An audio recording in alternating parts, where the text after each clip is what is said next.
Hello and welcome back. We're continuing on with getting the CNC router bed sorted out. We've got to get this ton of wood literally off the bed today and get some drilling done. I found last night that I had the wood propped up on the table saw blade just a touch. When I put the original piece on here, it was sitting on the table saw blade, so I dropped it down until the wood moved freely, but then I kept stacking more and more wood and I couldn't close up the last little bit of gap. It was just before we left, which is probably about an hour after putting the glue on, that I noticed this gap was still there and that the wood was still sitting on the table saw blade, so I hadn't dropped the blade down low enough. So I guess we'll see if this side did end up getting glued up, closed. It is completely compressed now. I kept adding more and more and more wood onto this, trying to get that damn gap to close up, which was never gonna happen because of the saw blade.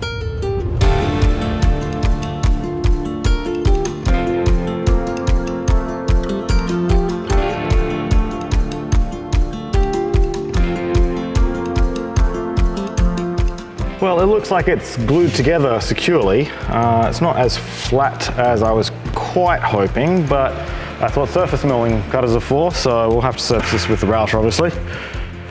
The plywood was a little bit warped, so the plywood and the MDF are fighting each other a tiny bit, which is why we put so much glue on there. It is what it is, but certainly a quicker and cheaper option than the big heavy milled aluminium or steel beds which I was looking at. So for now this will do the job, it'll get us into production. And next up is drilling.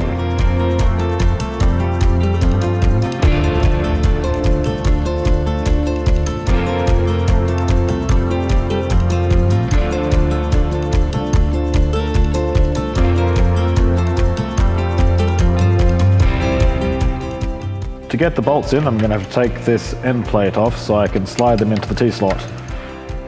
Then this bed will be mounted.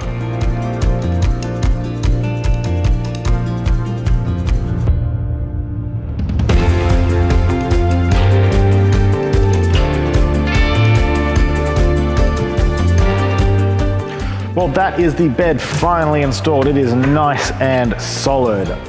Definitely is going to need to get the top skimmed off with a skimming bit, but I have one of those. So we still need to get the electronics all finished up. There's a little bit of soldering to do. I probably won't do a video of that, but most importantly we need to make a monitor arm which is going to attach on the side here and mount the monitor.